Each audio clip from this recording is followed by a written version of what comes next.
Bonjour à toutes et à tous et bienvenue pour cette vidéo de test du Cubot X18 Plus, un smartphone, vous allez le voir, plutôt intéressant que j'ai le plaisir de tester pour vous aujourd'hui. Comme toujours, n'hésitez pas à commenter, à partager et à liker un maximum cette vidéo ainsi qu'à vous abonner à ma chaîne pour suivre toutes mes prochaines présentations. Désormais, vous pouvez également me soutenir via la plateforme Tipeee. Comment? C'est très simple, le lien se trouve juste en dessous dans la description. Vous pouvez sur cette plateforme soit visionner des publicités et à ce moment-là, contribuer à la rémunération de la chaîne, ou encore, faire un don à partir d'1 €. Voilà, c'est parti donc pour ce test du X18 Plus de chez Cubot. On va attaquer par la partie extérieure. Alors, première impression déjà, un smartphone qui est quand même assez haut.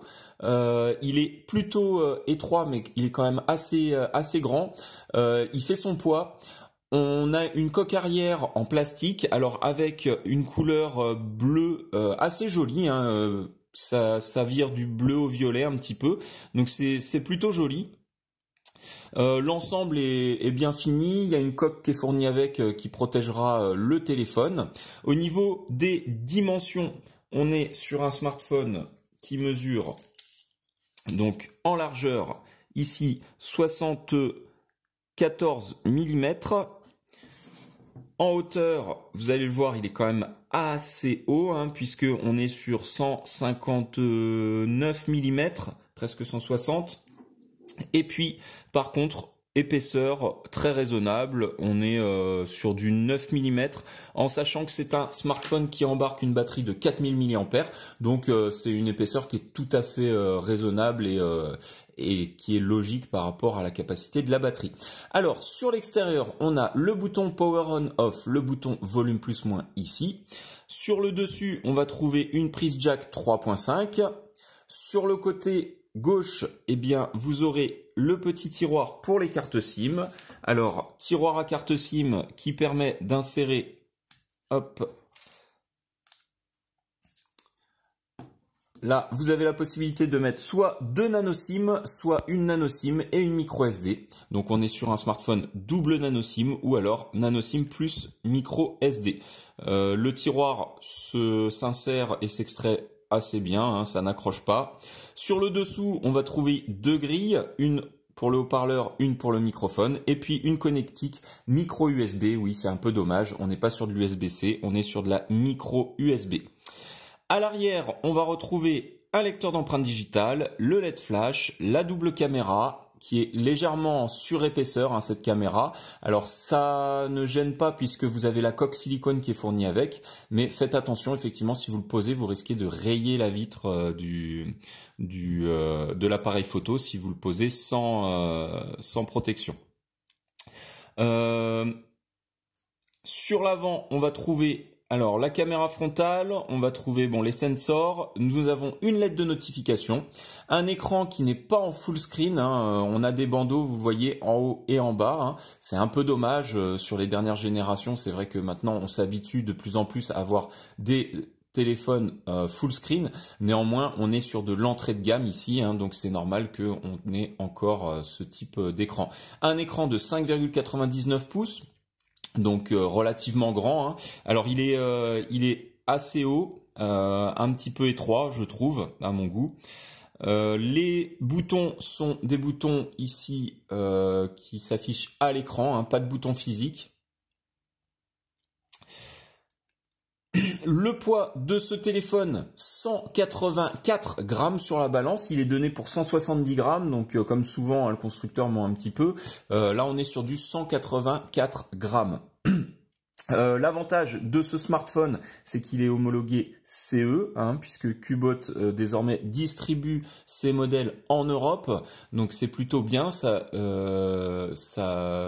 constitue un gage évidemment, un minimum de fiabilité et de qualité, et puis on sent vraiment qu'il y a eu une montée en gamme, hein, chez Cubot dernièrement sur les derniers modèles. C'est une marque dont j'étais pas très fan, et en testant leur dernier modèle, finalement ils ont fait pas mal d'efforts, pas mal de progrès, donc c'est plutôt bien. On va attaquer maintenant par ses caractéristiques techniques, ce qu'il a dans le ventre. Alors, on va aller directement voir les numéros IMEI. Ici, étoile dièse 06 dièse. Donc on est sur un smartphone qui a deuxième EI en 35. Le mode ingénieur est accessible. Donc étoile dièse 364 66 33 dièse étoile. Ici on accède au mode ingénieur, on va dans le Ben mode et là vous allez le voir, eh bien on a sur la SIM 1 la 2G, la 3G et sur la 4G B1, B3, B7, B8, B20.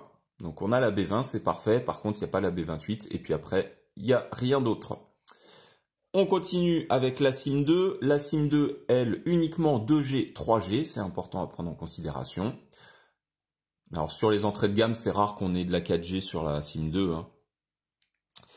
Ensuite, alors, l'écran en lui-même, plutôt réactif, plutôt fluide. Belle couleur, beau rendu. On a une luminosité qui est quand même... très correct, hein, même une bonne luminosité.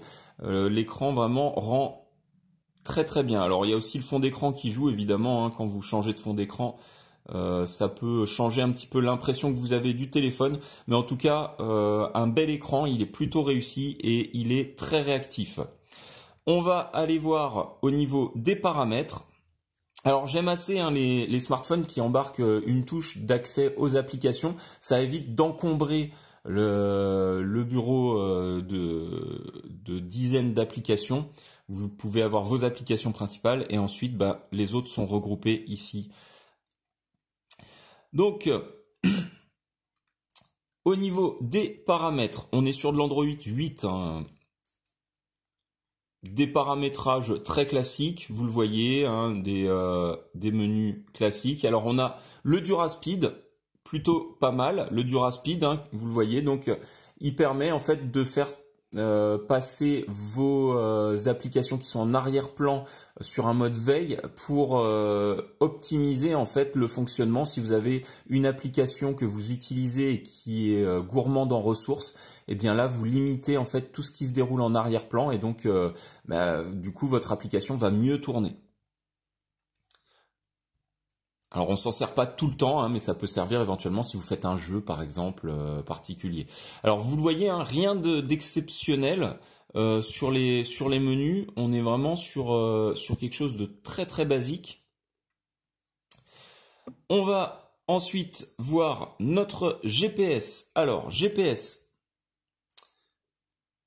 on va lui laisser un petit peu de temps pour se caler. On est en intérieur et là, alors on a 18 satellites visibles, déjà très bien. Et puis, là, démarrage à froid, vous le voyez, on va très rapidement monter. Donc, c'est un GPS qui fonctionne très bien, pas de souci. Vous voyez, on est à 14 satellites en quelques secondes, avec une bonne détection, un bon niveau de détection aussi, c'est important, hein, parce que des fois, on arrive à avoir des satellites, mais avec un faible niveau de détection. Ici, vous voyez, on a quand même pas mal de satellites qui sont dans le vert.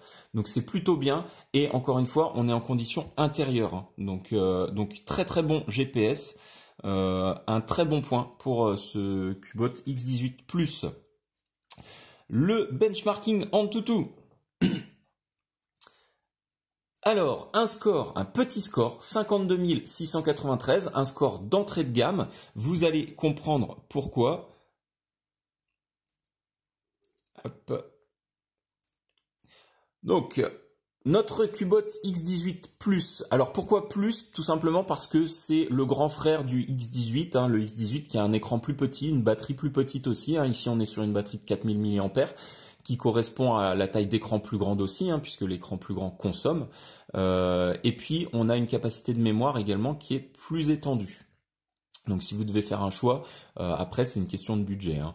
Le X18 Plus donc embarque un processeur MediaTek MT6755, un octa-core à 1,5, un MT6750T, donc octa-core à 1,5 GHz. On est sur de l'Android 8, le processeur graphique un Mali T830, la résolution d'écran 1080 par 2160, donc excellente résolution d'écran. Hein.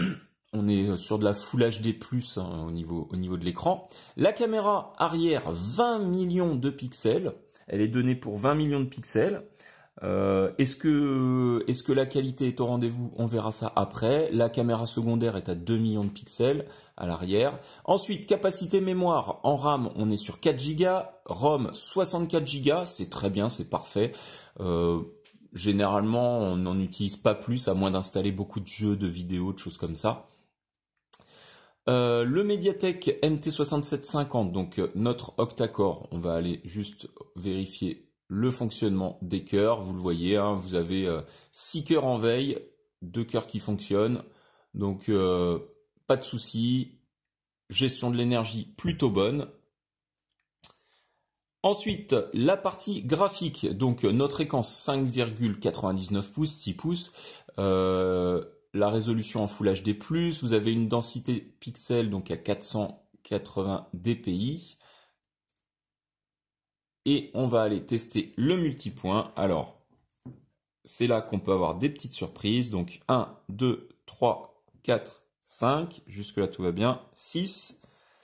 Et si on augmente, eh bien vous le voyez, on est sur du multipoint à 10 points. Et ça, c'est un gage de qualité. Et c'est un signe, lorsque vous avez un téléphone où l'écran est en multipoint à 10 points, ça veut dire que le constructeur a fait attention à ce qu'il a mis à l'intérieur. Très souvent, hein, sur les entrées de gamme, c'est là que se fait la différence. On voit que le multipoint, il est négligé. Il est à 2 points, à 3 points, à 5 points. Quand vous êtes sur du 5 points, c'est correct, mais au niveau réactivité, c'est pas extraordinaire. Quand vous êtes sur du 10 points, bah, vous savez que le constructeur, il a fait le nécessaire pour essayer de mettre des composants de qualité et qu'il n'a pas fait de concession sur la qualité de l'appareil par rapport au prix de vente.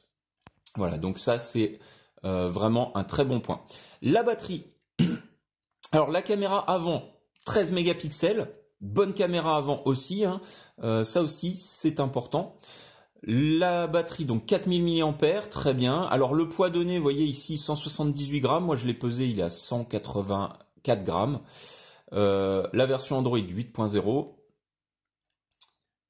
Pas de NFC. Et puis au niveau des capteurs, là par contre, alors on a le capteur d'accélération, on a le capteur de luminosité, on a le capteur de proximité et c'est tout. Rien d'autre.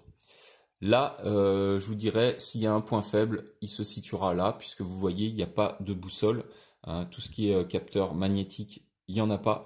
Donc ça veut dire que votre appareil ne prendra pas en charge la boussole, ce qui peut être dommage soit pour les randonnées, soit pour certaines applications, certains jeux. Là, il y a clairement la petite faiblesse de ce modèle. Encore une fois, on est sur de l'entrée de gamme. Ensuite, on va aller voir la partie photo. Alors, notre appareil photo qui va être ici. Alors évidemment, vous pouvez le mettre sur l'écran d'accueil. Hein. On va prendre notre petit personnage, comme toujours. Donc ici, on fait la mise au point. Une photo sans flash. Une photo avec flash. Et on va voir le résultat. Alors, photo avec flash. Une photo plutôt nette. Hein. Alors évidemment, la mise au point, elle s'est faite sur le milieu du personnage. Hein. Donc, photo très nette, très belle photo. Les couleurs sont fidèles. Vous le voyez, le blanc est bien blanc, le beige est beige, bleu, rouge, jaune, pas de souci. Donc, le flash n'écrase pas trop ni les couleurs, ni le personnage. Donc, c'est plutôt bien. On va voir la photo sans flash maintenant. Hop. Alors, photo sans flash. Là, c'est nettement moins bien. On est en condition intérieure, faible luminosité. Hein. Là, on est clairement sur de la faible luminosité.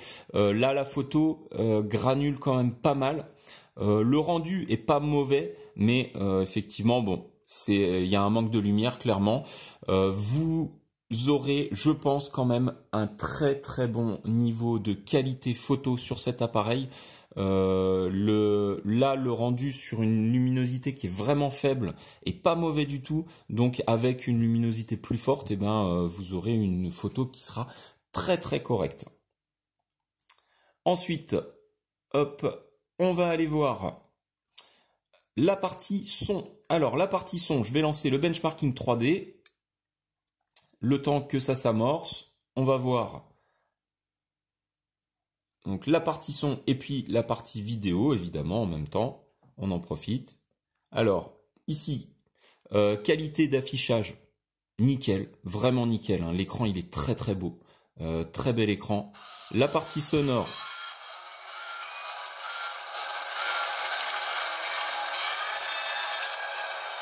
Alors, vous voyez, le son sort bien d'ici. Hein.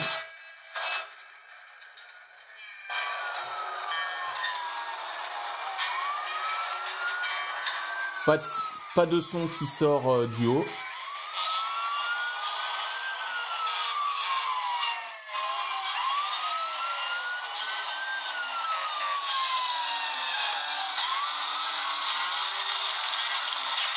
Allez, on coupe. Alors, le son sera le deuxième point faible de ce Cubot, malheureusement. Pas un son de très bonne qualité et surtout pas un son très puissant.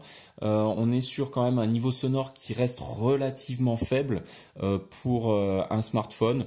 C'est correct, hein, mais c'est vrai que ça sera pas extraordinaire, ça sera pas son point fort.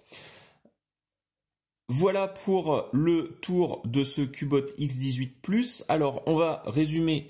Donc, globalement, ce téléphone, plutôt un aspect agréable extérieurement, des matériaux quand même entrée de gamme, un écran magnifique, un GPS qui marche très bien, un appareil photo très bon aussi. Donc, sur l'essentiel des composants, eh bien, le constructeur a fait le boulot. Ensuite, petite faiblesse effectivement sur la partie sonore. On a un Mediatek octa-core à 1,5 GHz. C'est peut-être un petit peu juste maintenant. Au niveau de la capacité mémoire, 4 Go plus 64, c'est très correct. L'appareil, il est à mon goût un petit peu grand. C'est vrai que le fait qu'il y ait les deux bordures, bah, ça fait forcément que votre téléphone, il est très haut. C'est un petit peu dommage. La connectique micro USB, bon, on est encore, pour beaucoup d'entre nous, on a encore des câbles micro USB, donc à la limite, je vous dirais que c'est pas un souci. On a une prise jack, donc ça c'est plutôt pas mal. Dans l'ensemble, c'est un appareil qui est équilibré, qui est pas extraordinaire. Hein, il cherche pas à être extraordinaire. Le point fort, la batterie, 4000 mAh, ça c'est bien, avec suffisamment de mémoire, avec un bel écran, avec tout ce qu'il faut. Donc pour moi, c'est un appareil qui est cohérent. Le prix de vente de ce Cubot X18 Plus, on le trouve aux alentours de 130 €. Vous pouvez l'avoir un peu moins cher suivant les promotions. Alors, par rapport à d'autres marques, certes, c'est peut-être un petit peu plus cher hein, que ce qu'on peut trouver chez d'autres fabricants. Maintenant, il faut aussi tenir compte du fait que Cubot a fait le nécessaire pour obtenir des homologations, des choses comme ça. Et forcément, bah, ça se ressent sur le prix. Voilà, donc un choix qui, pour moi, serait rationnel si vous cherchez un appareil plutôt entrée de gamme, avec de bonnes caractéristiques, avec une bonne autonomie, un bon appareil photo, un bel écran, et ben c'est le téléphone qu'il vous faut, suffisamment de mémoire. Ensuite, évidemment, il a ses petites faiblesses. C'est sûr que si vous voulez mieux, bah, il faut aller sur 200 € sur du Xiaomi ou d'autres fabricants qui auront des portables un peu mieux finis. En tout cas, celui-ci, eh bien, il est tout à fait convenable. Voilà, c'est tout pour cette présentation. J'espère qu'elle vous aura été utile et agréable. Comme toujours, n'hésitez pas, commentez, partagez, likez un maximum. Abonnez-vous à la chaîne pour suivre mes prochaines présentations. Et puis, je vous donne rendez-vous très bientôt parce que, eh bien, j'ai le grand frère du X18 Plus en attente, ainsi qu'un Lenovo. Donc, le X19 sera testé, je pense, d'ici la semaine prochaine. Et puis un Lenovo également en attente. Donc, plusieurs rendez-vous qui nous attendent très prochainement. Merci à toutes et à tous et à bientôt. Au revoir.